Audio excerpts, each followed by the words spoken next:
পালিয়ে বিয়ে করলে বিয়ে হবে কি হবে না, বা পালিয়ে বিয়ে জায়েজ আছে কিনা।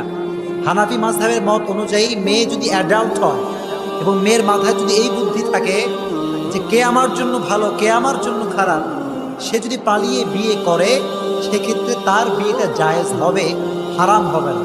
কেন হারাম হবে না?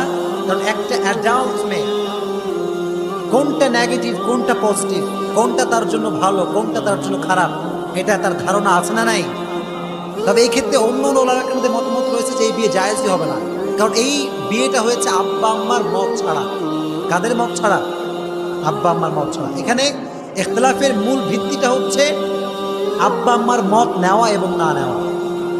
ইমাম আবু হানিফা রাহমাতুল্লাহ আলাইহি বলেছেন আব্বা আম্মার মত যদিও এখানে নাই, তবে মেয়েটা হচ্ছে অ্যাডাল্ট, বালেগা, ভালো মন্দ বোঝার তার ক্ষমতা আছে, এজন্য সে বিয়ে করলে বিয়েটা হবে।